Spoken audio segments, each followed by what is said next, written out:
सुनील खंडेलवाल व आमच्या विनंतीला विशेष मान देऊन उपस्थित असलेले आमचे सर्व उद्योजक बंधू व व्यापारी बंधू आपल्या सगळ्यांचे मनपूर्वक हार्दिक स्वागत.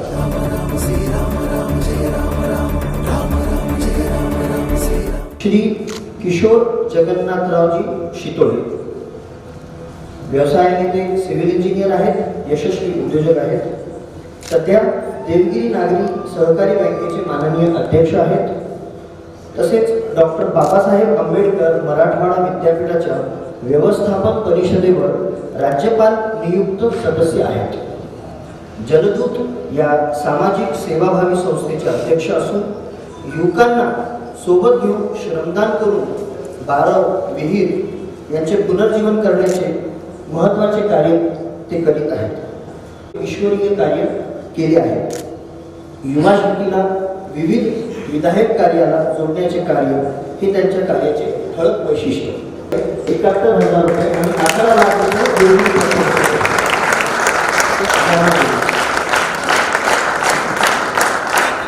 बोला प्रभू श्रीयावर रामचंद्र की जय. श्री राम जन्मभूमी तीर्थक्षेत्र या विषयातून अयोध्येतील राम मंदिर उभारणी अभियान सुरू झालेलं आहे आणि या अभियानाच्या निमित्ताने आज आयोजित केलेल्या या सर्व कार्यक्रमासाठी व्यासपीठावर उपस्थित असलेले आमचे मार्गदर्शक चिखली नागरी अर्बन बँकेचे माननीय अध्यक्ष सतीजी गुप्त साहेब, रमेश भाई पटेल, माननीय संघचालक खंडेलवाल जी, कासिम भाई, हस्तिमल जी, विनीत जी, सहानी, अंकुश जी, राजेश जी, सतीश जी, हेमंत भाई, अंकुश जी राऊत, देवगिरी पतसंस्थेचे अध्यक्ष राजू भालेराव, विजयजी देशमुख, देवगिरी बँकेचे माननीय संचालक सुनील भाई रायढक्का, मुंदडाजी, दायमाजी, सर्व उपस्थित सन्माननीय व्यापारी वर्ग आणि उद्योजक बंधू भगिनी, मी आपलं इथे स्वागत करतो. मंडळी, आपण सगळ्या वक्त्यांचा विषय आता ऐकला. आपल्या सगळ्यांचं आस्थेचं, श्रद्धेचं स्थान असलेला प्रभू रामचंद्राच्या जन्मभूमीत मंदिर उभारण्याचा विषय. आणि त्या युद्धानंतर रावणाचा रामाने वध केला. त्या रावणाच्या लंकेचं वर्णन आपण सगळेजण ऐकतो की सोन्याची लंका. आणि अशा ह्या सोन्याच्या लंकेमध्ये त्या तिथला सगळेच संपन्नता, सधनता, सोन्याचा धूप. रावणाचा वध केल्यानंतर लक्ष्मणाने रामाला म्हटलं की प्रभू राम, की आता आपण रावणाचा वध केलेला आहे, ही लंका आपण जिंकलेली आहे आणि ही सोन्याची लंका आहे. आपण आता अयोध्येला जाण्यापेक्षा इथेच राहिलं पाहिजे. इथे एवढं सुख आहे, संपन्नता आहे. म्हणतात, अपि स्वर्णमयी लंका में लक्ष्मण रोचते, जननी जन्मभूमिश्च स्वर्गादपि गरीयसी. हे लक्ष्मणा, ही ह्या रावणाची सोन्याची लंका जरी असली तरी मला माझी आई आणि मातृभूमी ही स्वर्गाहूनही अयोध्या जी आहे ती मला प्रिय आहे. ही मला सगळ्यात प्रिय आहे असं म्हणणाऱ्या प्रभू रामाचं मंदिर इसवी सन 57 उज्जैनचा सम्राट विक्रमादित्याने मंदिर बांधलं. 2000 वर्षांपूर्वीचे मंदिर असल्याचा हा त्यातला जो पुरावा आहे की हा जर आपण इतिहास पाहायला गेलो तर 57 ला विक्रमादित्याने प्रभू रामाचं मंदिर बांधलेलं आहे. त्यानंतर इसवी सन 1033 परकीय आक्रमण आपल्या या सगळ्या हिंदुस्थानावर, भारतावर कायम होत राहिले. भारत म्हणजे सोन्याचं धोर निघणारी संपन्नता असणारा असा देश परकीयांनी यावं लुटावं आणि निघून जावं असं वर्षानुवर्ष चालत राहिलं.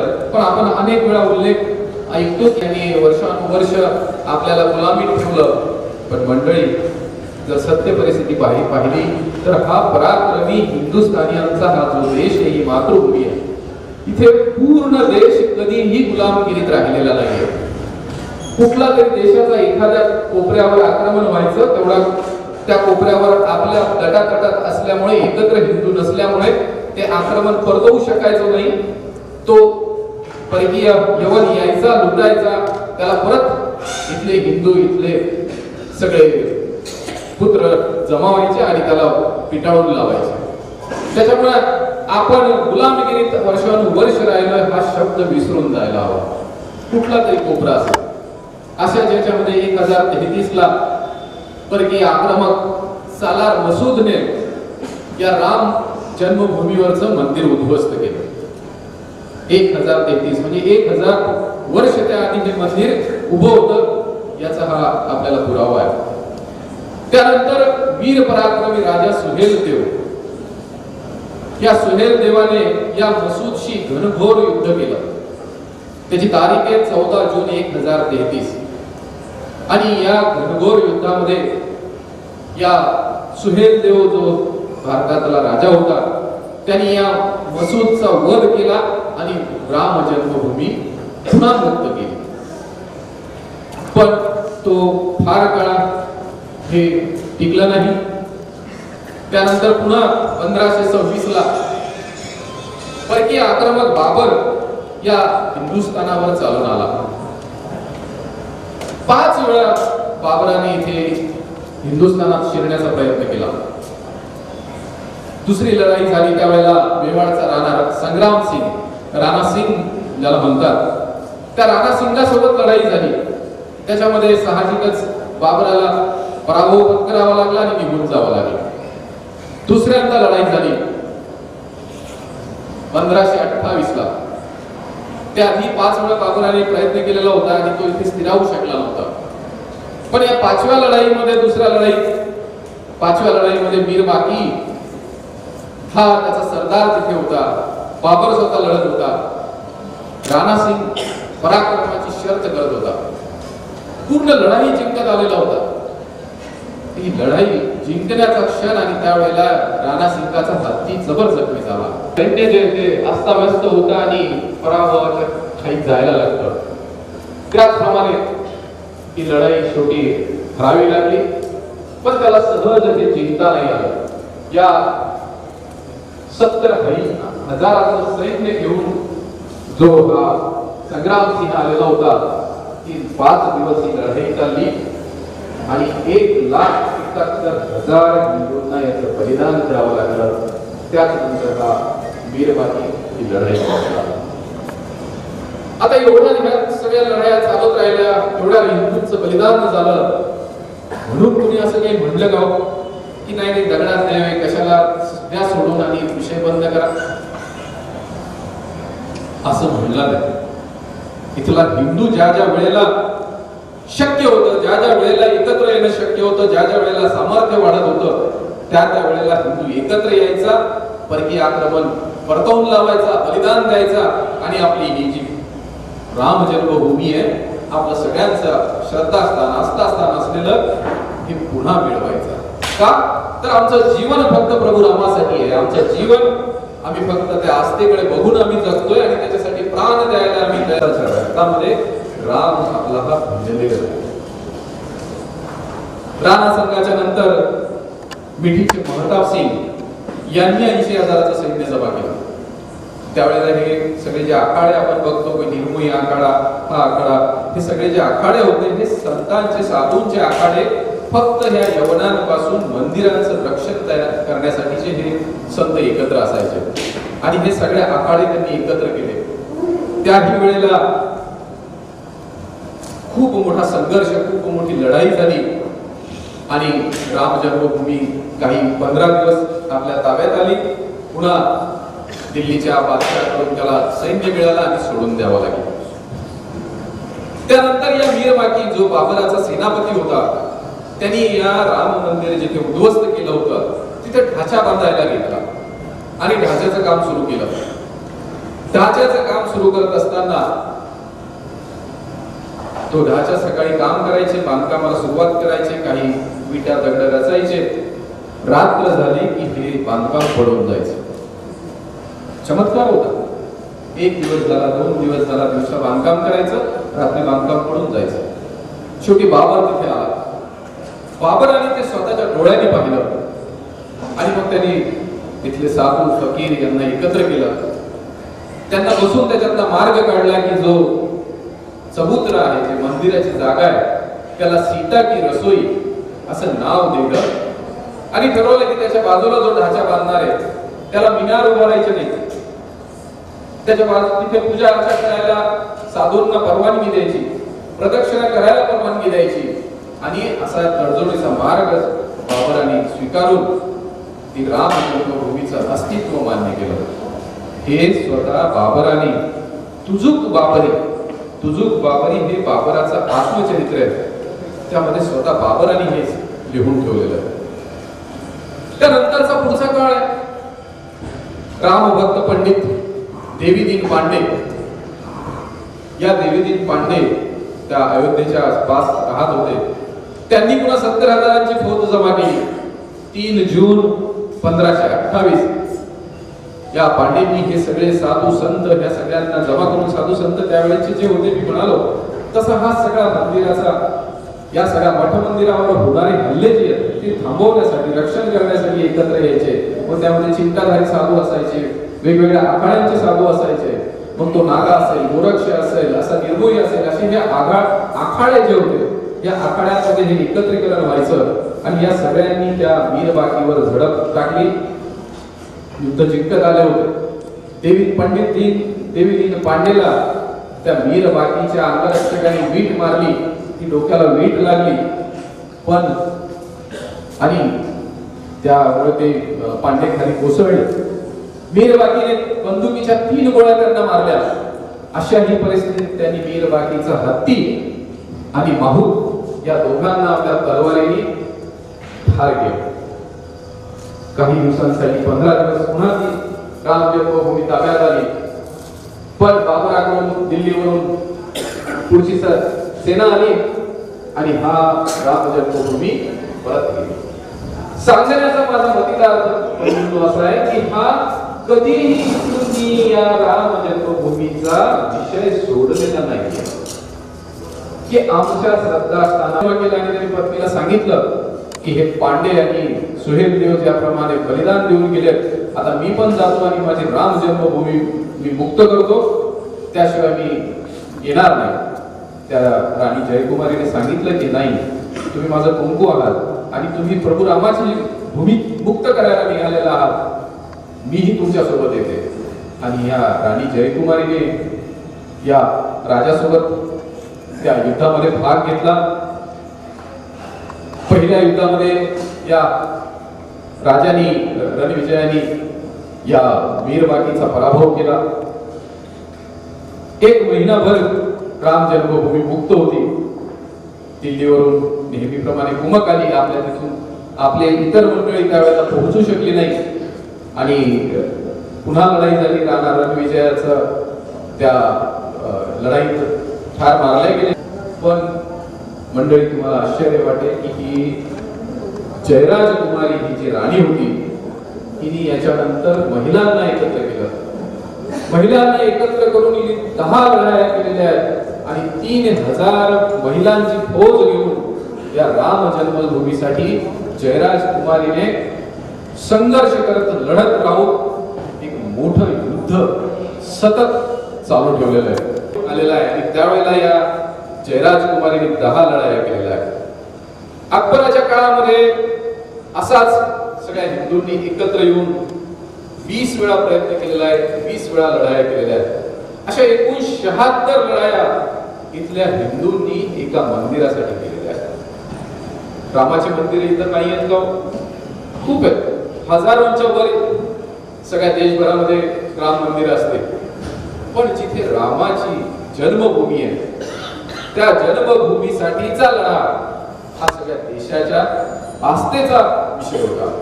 त्यानंतर सगळ्यातला क्रूर कर्म आला औरंगजेब, ज्याने आपला मोठा भाऊ दारा शिकोला ठार केलं, वडिलांना तुरुंगात टाकलं. त्यांनी स्वतः इकडे शिवाजी महाराजांनी सुरत लुटलेली होती आणि हा औरंगजेब संतापलेला होता. आणि इथे जयराज कुमारी असायची, इथे आखाडे असते, ही हा जो सगळा आपला राम जन्मभूमीचं मंदिर आहे ते ताब्यात घेऊ देत नव्हते. हा संतापलेला औरंगजेब तिथे आला. औरंगजेबाने युद्ध केलं आणि त्यांनी पुन्हा तिथे बांधलेलं मंदिर ती भूमी ताब्यात घेऊन हिंदूंची कत्तल केली. असं सतत सतत सतत चालत राहिलं. वैष्णवदास तिथे आले, त्यांच्यासोबत गुरु गोविंद सिंहांनी 3 वर्ष गुरु गोविंद सिंहांनी याच्यामध्ये मदत केलेली आहे. ते आग्र्याला एका लढाईमध्ये लढत होते आणि ज्या वेळेला त्या वैष्णवदासांना मदतीची गरज लागली, गुरु गोविंद सिंगांनी ह्या प्रभू रामाच्यासाठी येऊन तिथल्या शत्रूंचा निपात केलेला आहे. आणि 1664ला औरंगजेबाने पण 1664ला औरंगजेबाचं झालेलं आहे. आणि त्यानंतरचा पुढचा शेवटचा जो नवाब होता त्याचं नाव नवाब वजीद अली. या वजीद अली तसा कट्टर नव्हता, बऱ्यापैकी होता. याच्या काळामध्ये पुन्हा राजा मानसिंह तिथे होता आणि या मानसिंहाच्या काळामध्ये या नवाबाने घेतलं होतं, विचार केला की बुवा हिंदूंना इथे पूजा अर्चा करू द्यावी. पण त्याच्याकडचा एक गट होता आणि त्या गटाने पुन्हा थोडा प्रतिकार केला आणि मग या नवाबाने एक कमिशन आयोग त्या काळामध्ये 1800च्या काळात स्थापन केलं. त्याच्यामध्ये एक इंग्रज अधिकारी होता, राजा मानसिंह होता आणि त्या नवाबाचे काही अधिकारी होते. आणि त्यावेळेच्या त्या आयोगाने राजा मानसिंह, उद्धवदास महंत आणि इंग्रज अधिकारी यांनी तिथे निकाल दिलेला आहे की ही नमाजाची जागा नाहीये, हा ढाचा आहे आणि ही हिंदूंची रामाची जन्मभूमी. हा त्या नवाबांनी नेमलेल्या आयोगाने दिलेला हा निकाल त्यावेळेला आला. राम जन्मभूमी काही काळ पुन्हा हिंदूंच्या ताब्यात आली, पण पुन्हा गडबडी होत राहिल्या, पुन्हा मागोवा घेतलेला. 1885ला पहिला न्यायालयीन खटला दाखल झाला आणि मग ही राम जन्मभूमी इंग्रजांचा त्यावेळेला काळ होता आणि इंग्रज तसे धूर्त होते. त्यांना माहित होतं की हिंदू आणि मुस्लिम यांना इथे जर लढवत ठेवलं तरच राज्य करता येईल. आणि त्यांनी रामाला बंदिवासात कुलपात टाकून तो विषय जो आहे तो सगळा तडीला गेलेला विषय भिजत ठेवला. आणि त्यानंतर एक बैठक झाली. हा सगळा विषय आपल्या देशाच्या आस्थेचा विषय आणि ही राम जन्मभूमी मुक्त झाली पाहिजे यासाठी काही विश्व हिंदू परिषद, संघ अशी सगळी मंडळी बसली. आणि जो त्या अयोध्येला दर्शनाला जायचा त्याला कुठलं तरी मंदिर दाखवलं जायचं आणि म्हणायचं जायचं की हेच रामाचं मंदिर आहे. हा मूळ रामाचं मंदिर कुणाला दिसूच देत नव्हतं. तो बंदितला राम ज्यांनी पाहिला त्यावेळेला अक्षरशः दर्शनाला जाणाऱ्या मंडळींच्या डोळ्यातून आसू यायची की ज्या प्रभू रामाच्या नावावर आमचा चरितार्थ चालतोय, ज्याच्यामुळे तो प्रभू राम 14 वर्ष त्यांनी वनवास भोगला, तो आजही पुन्हा माझ्या समोर जर वनवासात राहत असेल तर माझ्या जीवनाला अर्थ नाहीये. आणि असा निराश प्रत्येक राम भक्त तिथून येत होता. आणि हा विषय त्या बैठकीमध्ये चर्चा झाली की हा राम मंदिराचा विषय आपण कुणाचं हिसकावून घेत नाहीये, आपण कुणावर आक्रमण करत नाहीये, आपण आपल्या हक्काचं जे मूळ राम जन्मभूमी असलेली जागा आपण मागतोय, आपला कुणाच्या बद्दल द्वेष नाहीये. मग हा विषयाचं करायचं काय? त्यावेळेचे सरसंघचालक होते पूजनी बाळासाहेबजी देवरस आणि ते म्हणाले की तुम्ही हा विषय खूप मोठा आहे, हे जर काम करायचं असेल, राम जन्मभूमी मुक्त करायची असेल तर एक मोठा लढा खूप 30-40 वर्ष हा सगळा विषय चालणार आहे आणि तेवढी सहनशीलता ज्याच्यामध्ये असेल त्यांनी हा विषय घेतला पाहिजे. आणि मंडळी विश्व हिंदू परिषदेने हा विषय घेतला. त्यानंतर आपण पाहिलं की 2 सप्टेंबर 1990ला लालकृष्ण अडवाणींच्या नेतृत्वामध्ये सोमनाथ ते अयोध्या ही रथयात्रा निघाली. ती रथयात्रा अयोध्येला पोहोचल्यावर तिथे जो काही अमानुष नरसंहार झाला, गोळीबार झाला, त्याच्यामध्ये 2 कोठारी बंधूंसोबत अनेक रामभक्त हे मारले गेले. अनेकांना बलिदान त्यावेळेस लाठीमार झाला, अश्रुधूर झाला, तो द्यावा लागला.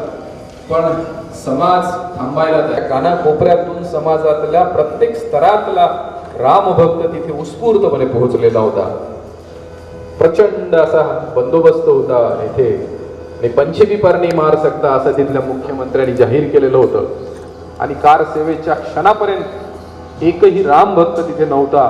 आणि त्या कारसेवेची वेळ झाल्यानंतर रामभक्तांच्या हजारो रामभक्तांचा लाखोंचा जनसमुदाय तिथे उसळला. लालकृष्ण अडवाणी तिथे व्यासपीठावर होते. हा सगळा समाज उत्स्फूर्तपणे ज्यावेळेस त्या ढाच्याकडे जायला लागला, त्या व्यासपीठावरून लालकृष्ण अडवाणी आव्हान करत होते की आपको सौगंध है राम की लौट आओ. आणि हे सगळे रामाच्या श्रद्धेने भक्तीने ओथंबलेले राम भक्त सांगत होते, सौगंध राम की खाते हैं, मंदिर वही बनाएंगे, मंदिर भव्य बनाएंगे. आणि कुणीही ऐकायच्या मनस्थिती नव्हतं, कुणीही नेतृत्व करत नव्हतं. पण प्रत्येक राम भक्ताच्या मनामध्ये जी आग होती की आमच्या रामाचं ही राम जन्मभूमी आहे आणि ही मुक्त का होत नाहीये. आणि असा तो सगळा जमाव आणि इथे पोहोचला. जाणता त्यानंतर हा विषय पुढे सर्वोच्च न्यायालयात गेला आणि 9 नोव्हेंबर 2019 आपल्या देशाच्या सर्वोच्च न्याय संस्था सर्वोच्च न्यायालयाने निकाल दिला, हिंदूंच्या बाजूने निकाल दिला. हा निकाल देताना त्या म्हणजे जगातलं उदाहरण आहे की हा या न्यायालयाने वाद चालताना न्यायालयात पार्टी कोण होतं तर राम लल्ला होते.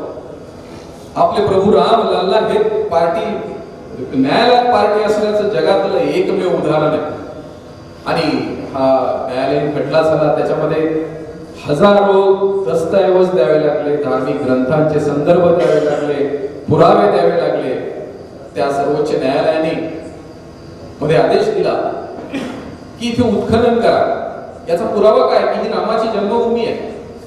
आणि त्या पुराव्यासाठी त्या ASI archaeology survey of India हा भारताचा जो विभाग आहे पुरातत्व खातं, त्यांनी उत्खनन केलं. सुरुवातीला लाल म्हणून त्याचे आर्किओलॉजिस्ट होते, नंतर KK मोहम्मद हे तिथे आर्किओलॉजिस्ट म्हणून होते. आणि त्या उत्खनन केल्यानंतर त्या उत्खननामध्ये अष्टमंगल चिन्ह, मंदिराचे पिलर, देवांच्या मूर्ती, पाणी टाकणारी महिला, असे जे जे हिंदू धर्माच्या हिंदू मंदिरांचे जे प्रतीक होते असे सगळे तिथे पुरावे सापडले. आपण जर कधी गुगलवर गेला आणि KK मोहम्मद आपण जर टाकलं तर आपल्याला मिळेल की KK मोहम्मद यांनी अतिशय पारदर्शकपणाने त्यांचं त्यातला से दिलेला आहे की इथे राम जन्म मंदिराच्या रामाच्या जन्मभूमीच्या मंदिराच्या हे सगळे चिन्ह आहेत. आणि इथे कोणतंही मुस्लिमांचं स्ट्रक्चर इथे नव्हतं, तर ही राम जन्मभूमी आहे आणि ती मान्य केली पाहिजे. हा त्या आधी जे काही डाव्या विचारसरणीची मंडळी गेलेली होती त्यांनी हे सगळे पुरावे दाबलेले होते. KK मोहम्मदांनी ते स्वतःच्या से मध्ये सगळ्यांनी ते घेतलेले आणि ते करताना त्यांनी त्याची व्हिडिओ शूटिंग केलेली आहे की कुठलाही याच्यामध्ये त्यांच्यावर दबाव त्यांनी सहन न करता की हा मुद्दा एक अधिकारी म्हणून मी सांगतो की ही फक्त आणि फक्त प्रभू रामाच्या मंदिराची ही सगळे ऐवज आहेत आणि ही मंदिराची जागा म्हणून ही स्वीकारली पाहिजे. हा निकाल येताना मंडळी सगळ्या देशामध्ये सन्नाटा होता की काय होईल. खूप अफवा पसरवल्या जात होत्या की नाही हा जर हिंदूंच्या बाजूने झाला तर असं होईल, उलट गेला तर असं होईल. आणि आपण पाहिलं की आपण सगळे प्रभू रामाचे भक्त आहोत. ज्या वेळेला निकाल आला त्यावेळेला इथल्या समाजाने तो अतिशय शांततेने मोकळ्या मनाने दोन्ही पक्षांनी तो स्वीकारला की या प्रभू रामाची महती आहे की कुठलाही गडबड झालेली नाही, कुठेही उद्रेक झालेला नाही, कुठेही आनंदोत्सव झालेला नाही किंवा कुठेही प्रतिकार झालेला नाहीये. तर हा सर्वोच्च न्यायालयाने दिलेला निकाल आणि तथ्यांवर आधारित निकाल आहे की ज्याच्यासाठी संघर्ष करण्याची गरज नाही. आणि आमच्या बाजूने विजय लागला म्हणून आम्ही उन्माद करणार नाही, कुणाला द्वेष कुणाचा करणार नाही, या पद्धतीने हा निकाल स्वीकारला गेला. आणि ही महती आपल्या ह्या प्रभू रामाची आहे. आतापर्यंतचा हा जो सगळा मी प्रवास सांगितला हा एक आंदोलनाचा होता. हे एक आंदोलन होतं की भूमी मुक्त करण्याचं. पण ज्या वेळेला 5 ऑगस्टला 2020 देशाचे पंतप्रधान नरेंद्र मोदी आणि राष्ट्रीय स्वयंसेवक संघाचे सरसंघचालक मोहनजी भागवत यांनी इथे राम मंदिराचं भूमिपूजन केलं आणि त्याच्यानंतर इथे भव्य मंदिर उभारलं पाहिजे असं एक अभियान, आता आंदोलन शब्द नाहीये, आता अभियान आहे की हे मंदिर इथे झालं पाहिजे. हे रामाचं, प्रभू रामाचं आम्हाला प्रेरणा देणारं असं हे मंदिर आहे. हे मंदिर गोष्टी ह्या दुय्यम आहेत.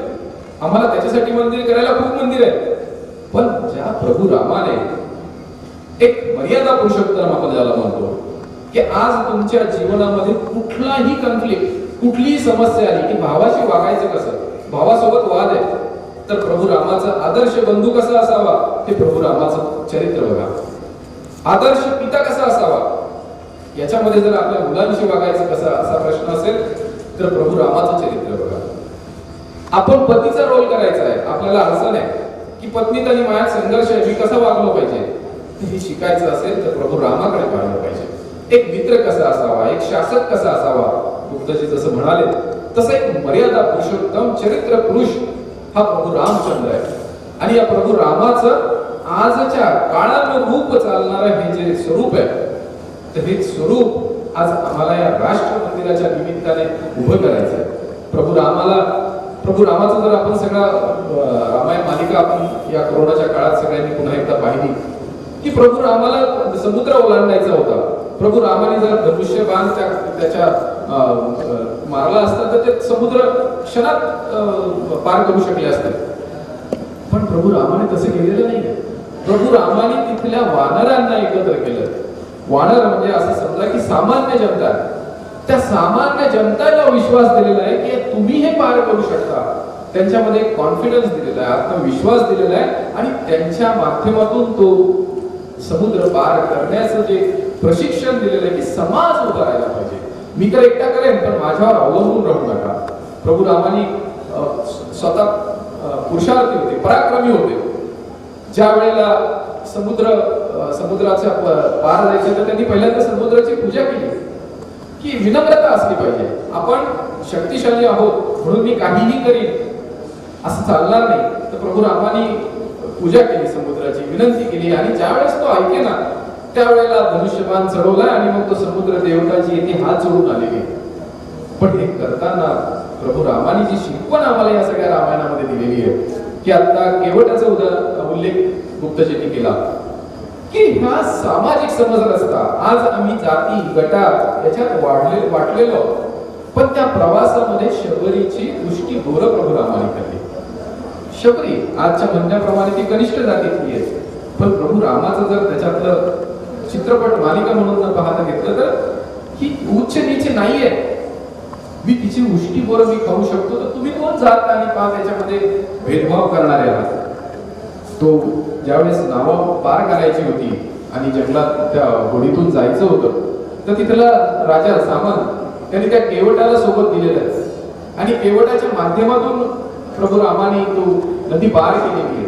पण ज्या वेळेला प्रभू रामचंद्र अयोध्येला आले, त्यांचा राज्याभिषेक होत होता, त्यावेळेला त्यांनी त्या केवटाला, त्या सामंताला निमंत्रण दिलेलं आहे की त्यावेळेला तू माझ्यावर केलेले उपकार मी विसरलेलो नाहीये, मी राजा आहे, पण तू छोटा माणूस होतास, तू मला त्यावेळेला जी मदत केली तर तू माझा निमंत्रित आहे.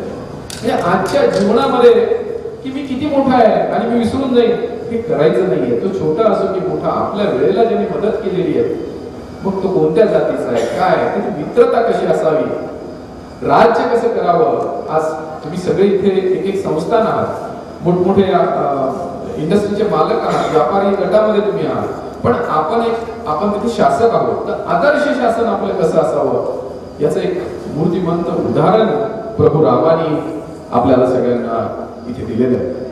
तर असा हा आणि त्याच्यावर सातत्याने काम, कन्सिस्टन्सीने काम करत 30-35 वर्ष नंतर हा सगळा विश्वास मिळवणं, हा इथल्या समाजाला आत्मविश्वास देण्याचा हा प्रकल्प आहे.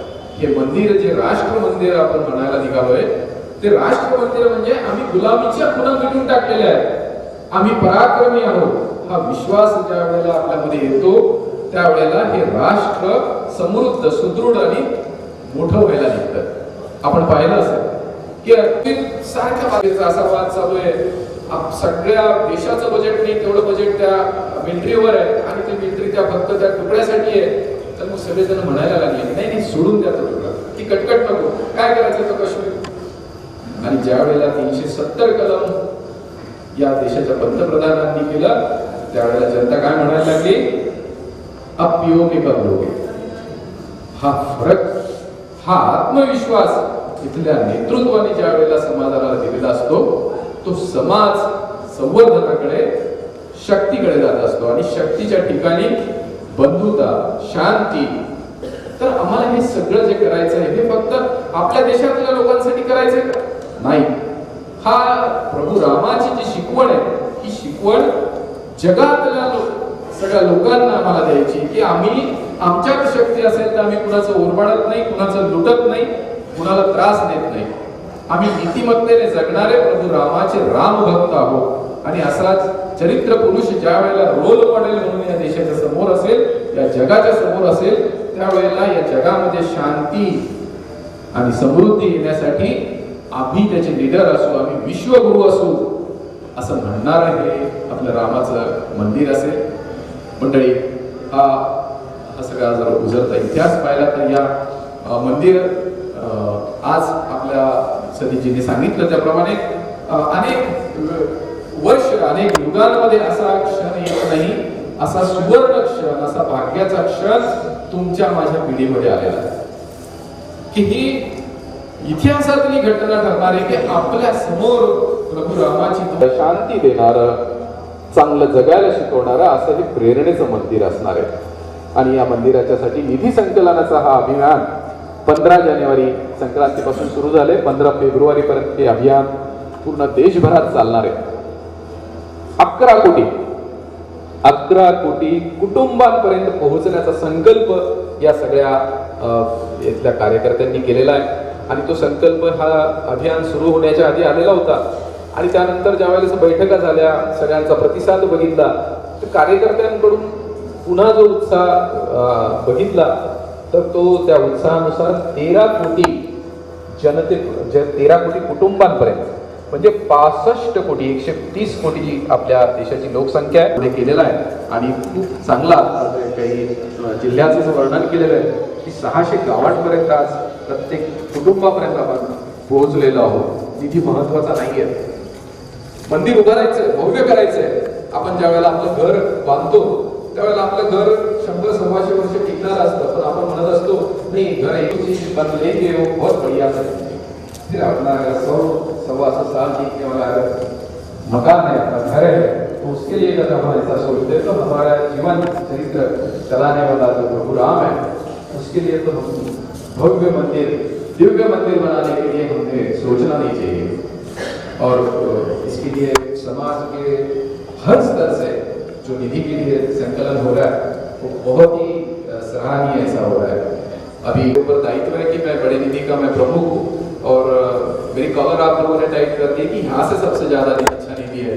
और पिछले ही कुछ दिनों में कालिका स्कीम के माध्यम से 1 करोड़ 8 लाख का निधि आपके यहाँ से आया है. मैं आप ये सारी टीम का भी अभिनंदन करता हूँ. सूरत के एक व्यापारी है, उन्होंने 11 करोड़ का निधि दिया. उनकी जब इंटरव्यू लिया गया कि हीरे के व्यापारी है और 11 करोड़ उन्होंने दिए, तो मैं आपने कैसे दिए? तो उन्होंने बताया कि मैं सूरत जब आया था तो 130 रुपए की हाजिरी मेरी थी. मैं एक लेबर बोल के इसका शहर में आया था और मैंने मेहनत करते करते मैं आज मेरा 10,000 करोड़ का टर्नओवर है और मैंने जो 11 करोड़ जो दिए वो कोई एहसान नहीं किया. ये जो 10 करोड़ तक पहुंचने के लिए ये प्रभु राम की कृपा है और ये सब कुछ जो है ये प्रभु राम का है. तो उसमें से मैं एक हिस्सा दे रहा हूँ, तो ये मैं समर्पण कर रहा हूँ, मैं कोई दान या मदद नहीं कर रहा हूँ. तो ये भावना उनकी थी. अभी लातूर में ऐसे ही एक बैठक हो रही थी और उस बैठक में वृद्धाश्रम में थी. एक वक्ता में विषय रखा था, सब वृद्धाश्रम के लोग वहाँ पर बैठे हुए थे और एक रोटी बनाने वाली मौसी भी वहाँ थी. तो उन्होंने विषय रखा, राम मंदिर का सब प्रवास बताया। और उसके बाद वो मौसी आई, उन्होंने कार्यकर्ताओं को बोला कि मुझे भी इसमें कुछ देना है। तो इनको लगा ठीक है भाई, रोटी बनाने वाली मौसी है, 4,000 रुपये तनख्वाह है उसकी, तो वो क्या देगी। तो उसने बोला ठीक है मौसी दे दो आप। तो बोले लिखो कितना, 51,000 रुपये। 4,000 रुपये की तनख्वाह है। नहीं मौसी आप नहीं बोले, मेरे आगे पीछे कोई नहीं है, मेरा सब कुछ राम है, तो मेरे जीवन की जो पूंजी है मैं पूरी देना चाहती हूँ। कल की बात है, संभाजीनगर शहर में एक कार्यकर्ता का फोन आया कि एक ऐसे ही मौसी है, उनके बेटे बच्चे सबका सब कुछ अपने सेटल्ड है और उनको भी कुछ देने की मनीषा है। तो इन्होंने बोला क्या है। तो बोले कुछ नहीं, मैंने मेरे बेटे को बेटी को सब कुछ दे चुका है और अभी वालू जमाया डिस्ट्रिक्ट में एक इंडस्ट्री है जिसकी कीमत 1.5 से 2.25 करोड़ है, तो वो मैं राम मंदिर को देना चाहती हूँ, आप उसे बेचो। और मेरे पास उनके सारे डॉक्यूमेंट्स आए, बेटे और बेटी को उन्होंने पूछ लिया। उन्होंने भी बोला कि हमारी माँ की जो इच्छा है, उनकी श्रद्धा है, तो हमें भी वो मंजूर है, आप इसकी प्रोसीजर करो। ये जब सारी सब समाज की ओर से ये सारे जो अनुभव आते हैं तो बहुत ही सराहनीय है आपका। मैंने जब सुना कि शिवाजी पुतला है और वहाँ पर कार्यकर्ता ये अपने चलन लेके कूपन लेके जा रहे थे, तो वहाँ पे एक चप्पल सिलने वाला चमार बैठा हुआ है और उसके पास गए। इन्हें लगा नहीं कि वो कुछ देगा, वो जब मांग रहे थे आजू बाजू को, तो उसने बुला लिया कि मुझे भी देना है। उनको लगा ये 10-20 रुपये चप्पल सिलने के लेने वाला क्या देगा, तो उसने 100 रुपये दे दिए। जो मांगने वाले कार्यकर्ता थे उनके आंखों में आंसू आ गए। उन्होंने गए एक हार लेके आए और उस चमार के हाथ से शिवाजी महाराज को हार चढ़ा। वो रोने लगा कि मैं सालों से यहाँ पे चप्पल सिखाऊं, लेकिन ये सम्मान मेरे को किसी ने नहीं दिया, और आज मेरे हाथ से आप शिवाजी महाराज का सम्मान कर रहे हो। एक हमारे संभाजीनगर शहर में उद्योजकों की बैठक ली।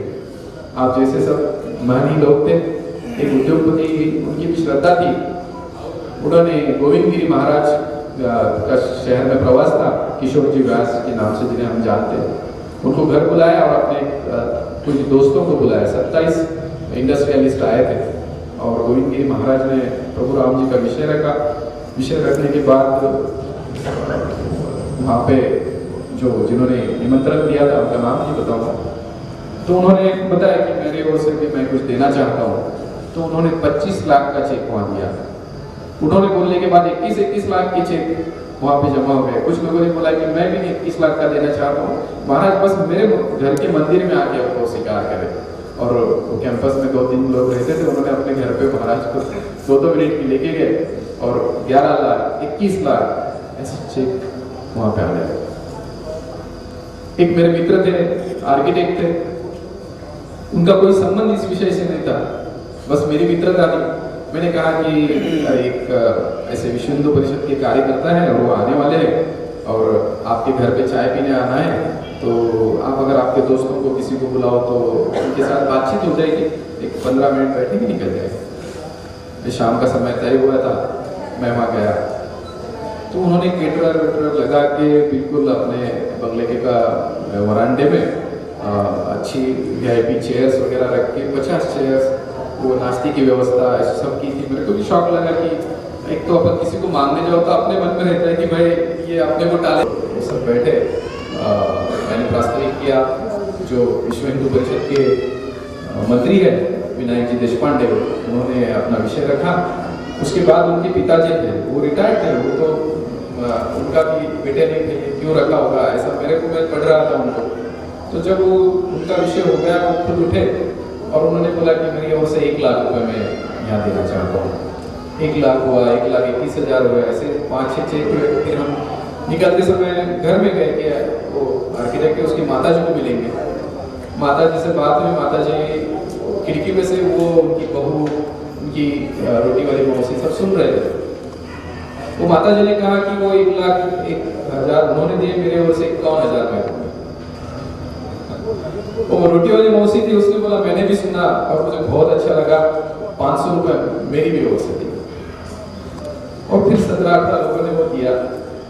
बताने का मतलब ये है कि ये हर जब ये ट्रस्ट राम जन्मभूमि तीर्थ क्षेत्र न्यास है, ये जब मंदिर बनाने की विषय जब निकला था तब देश के 2-3 कॉर्पोरेट हाउसेस वहाँ पे गए और उन्होंने बताया था कि ये मंदिर जो है हम बनाएंगे, इसके 1000 करोड़ हो या 2000 करोड़ हो, हम बनाएंगे, आप किसी को मांगो।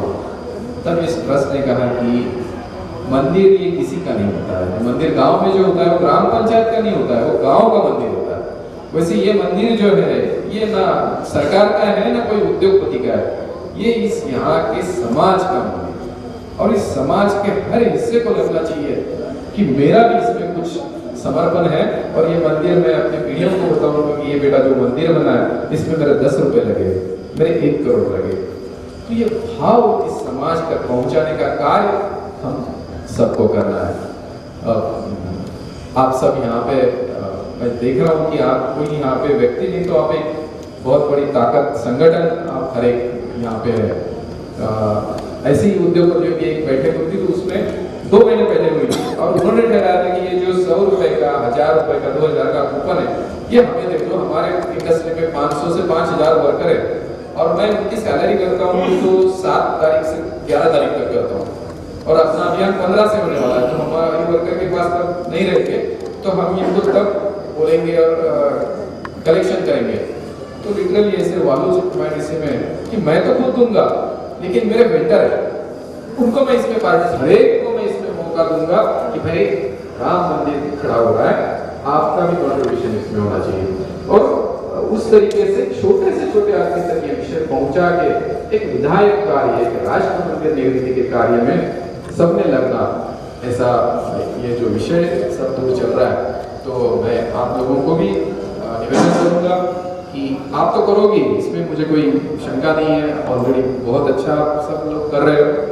बहुत हमारी जो बैठकें हुई उसमें भी जालना की राशि सबसे ज़्यादा है, लेकिन वहाँ जैसे अभी सुनील जी गोयल यहाँ के बड़ा जो निधि है उसके प्रमुख है, तो उनके साथ एक टीम बना के अगर हम 3-3 लोग भी हमारे परिचित के पास जाते हैं तो बहुत अच्छे से स्वागत, आत्मीयता वो स्वागत होता है। प्रभु राम के लिए सारा परिवार सामने आके जब सुनता है और परिवार के सदस्यों की ओर से जब वो कि आप लोग आए, अभी खंडेलवाल जी मुझे बता रहे थे कि वो एक गांव में गए थे और जब मांगने वाले कार्यकर्ता गए तो 90 साल की माता जी है, उन्होंने ऑक्शन का थाली लेके आई, उनका कार्यकर्ताओं का ऑक्शन किया कि आप राम के भक्त हो, आपका ऑक्शन मैं करती हो और मेरा निधि देती हो। पहलवान थे, 50 एक पहलवान थे, उन्होंने अपना सारे ताकत के खेल दिखा के वहाँ के सारे संतों के दर्शन लेके इस निधि का संकलन किया हुआ है। तो अभी आप लोग सब यहाँ जुड़े हुए हैं, जो नहीं जुड़े हुए उनको भी इस राष्ट्र प्रेम की धारा में लाने का कार्य हमें करना है। और ये अच्छे विचार के लिए अपने परिवार के पास का, अपने परिचितों का, अपने काम करने वालों में से कोई भी वंचित ना रहे, उस तक विषय नहीं पहुंचा, ऐसा ना हो। समाज बहुत उत्साहित है, बहुत देना चाहता है, लेकिन हर एक अपने कार्य में रहता है। मैं आज कहता हूँ कि मैं कल दे दूंगा, फिर मैं अपने काम में लग जाता हूँ, उसे बोलने वाला कोई लगता है, उसके मन में इच्छा नहीं है क्या है, लेकिन वो ये उससे उस निधि लेके इस ट्रस्ट के साथ जोड़ने का एक बहुत बड़ा कार्य हम सब बहुत अच्छे से कर सकते हैं। मैं फिर से निवेदन करूंगा कि जो इस अभियान से जुड़े नहीं होंगे, वो रमेश भाई पटेल है, गोयल जी है, खंडेलवाल जी है, इनके संपर्क में विजय जी देशमुख है, इनके साथ मिलकर हम अपने ऐसे 10-10, 20-20 लोगों की अगर अपने घर में भी बैठक कराए, चाय पानी में भी किसी को बुलाए और ये विषय को करे तो बहुत आनंद आता है, बहुत सामने वाले को भी बहुत अच्छा लगता है और वो ये अपने को थैंक्स बोलता है कि आपने मेरे को अच्छे इस कार्य से जोड़ा है। तो ऐसे ये राष्ट्र कार्य का आनंद लेने के लिए आप इस राम जन्मभूमि के अभियान के साथ जुड़ेंगे ऐसी मैं आशा करता हूँ। और मुझे आपसे संवाद करने के लिए जो आयोजकों ने अपने संधि दी उसके मैं आभार व्यक्त करता हूँ। धन्यवाद।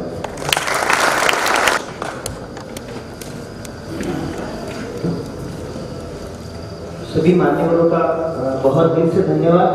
बहुत ही उत्साहवर्धक और प्रोत्साहन देने वाला जो आज मार्गदर्शन हमें मिला है। मित्रों, हम सब लोग व्यापारी हैं। बिजनेस में अगर हमें राम राज्य मिल गया तो शायद हमसे ज़्यादा आनंदी कोई नहीं रह सकता है। तो इस राम राज्य को लाने के लिए मैं जैसा आज का ये टेक अवे मैसेज हम लोग कह सकते हैं कि हमें कम से कम 10 लोगों तक तो कम से कम पहुंचना है इस अभियान को लेकर, और ज़्यादा से ज़्यादा तो हम जितने लोगों तक पहुंचेंगे वो तो बहुत अच्छी बात होगी। आप सब लोगों का बहुत धन्यवाद।